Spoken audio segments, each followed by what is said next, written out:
Ton going on sports-wise, especially professional sports-wise around Las Vegas, and that includes another year of the Desert Dogs, our lacrosse team over at the MUA Mick Ultra Arena. They've got a game this Friday going against San Diego. 4,000 people in the building. We'll get a Wayne Gretzky jersey. Let's bring in Shawn Williams, head coach of our local lacrosse team, and talk a little lacrosse and about the promotion coming up in the season. How are you, sir?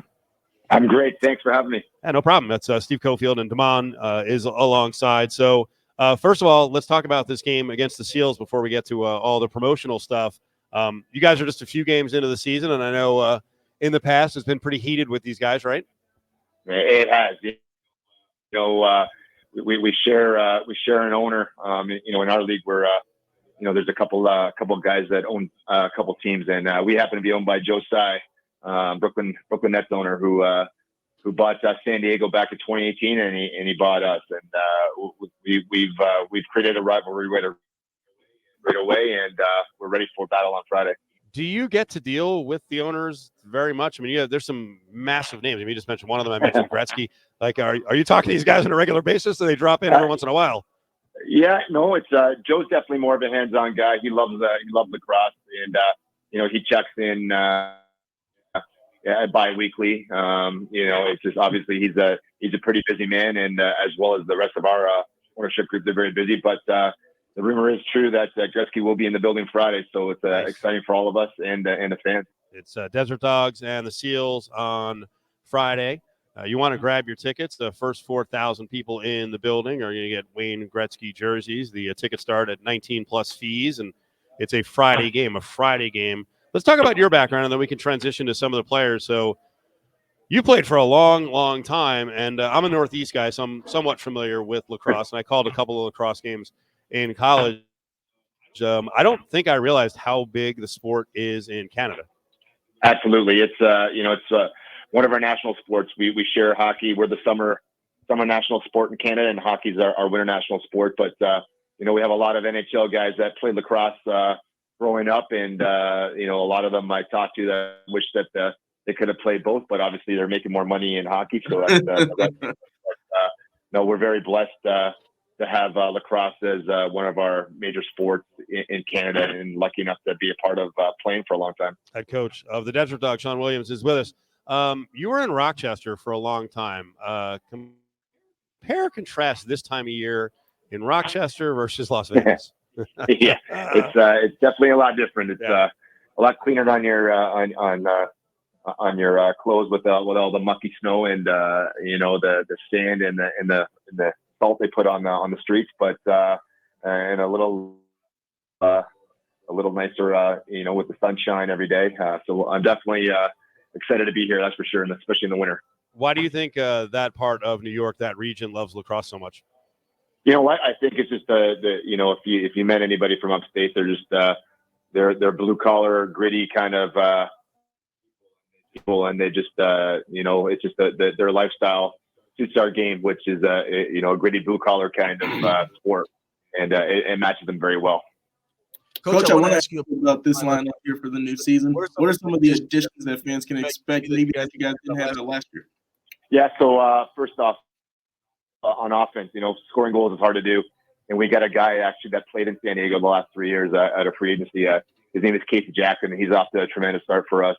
Averaging around 3 goals a game, and he's fun to watch. So that was one of our prize kind of acquisitions we got over the summertime, and adding a guy like Adrian Sarketti, who is actually a former San Diego Seal as well.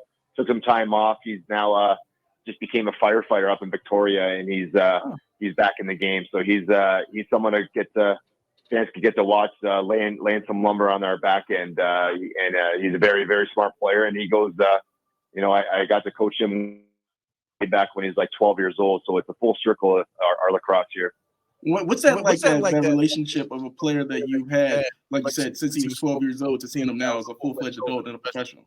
Yeah, it's unbelievable because, I got lucky enough to coach him. I was probably like 23 years old, and just getting into the pro ranks, and you watch these guys through their junior careers and college careers, and I've actually got to play against some of them as and play with some of the guys that are still in the league, and it is awesome to see, and it's it is part of that circle of life, and I'm just very thankful and grateful that I'm still a part of it.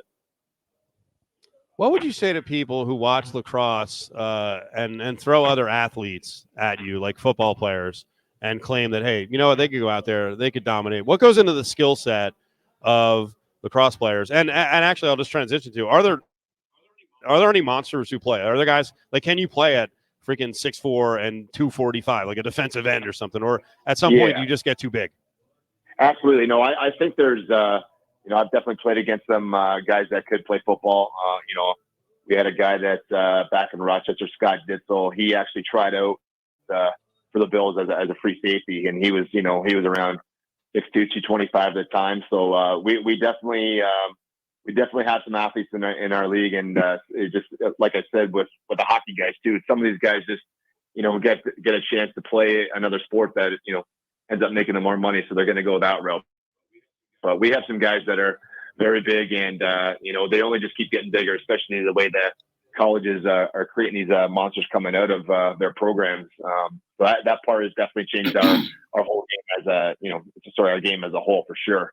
The only thing with guys coming in and trying to do our sport is like the special thing that we have is that the feeling you have with your stick, and it's you got the hockey guys that have that puck on the ice, and you can see them just catching pucks in the air, and it's a hard thing to do with a stick and ball, and the way the ball moves, and just the nuances of it. So it's definitely something people can pick up, but I would say for the guys that are very good goal scorers, that's tough to emulate. That's for sure. Big game coming up, Desert Dogs against San Diego Seals, Mick Ultra Arena. It's Friday night, Jersey night.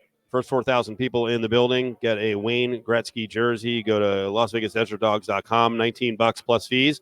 I know you wanted to wrap on one final question, Damon, so fire away. No, I was just going to mention a great one where you mentioned how easy hockey players maybe are able to pick up the game. I know you're not a part of the social media team, but they put out a video saying, what can't he do? As Wayne, has he practiced with the team a little bit? Has he shown the guys can do it out there? You know what? Last year, we before our home opener, we had Joe and Wayne come out, and they were playing catch in the back, and it was pretty cool to see.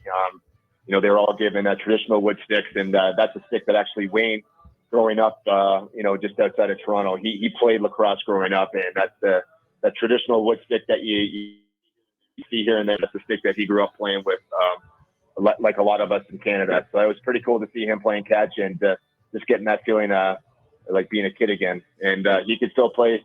He could still pass the catch, that's for sure.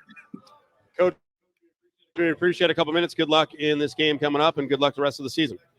Yeah, thank you. Thanks for the support, fellas.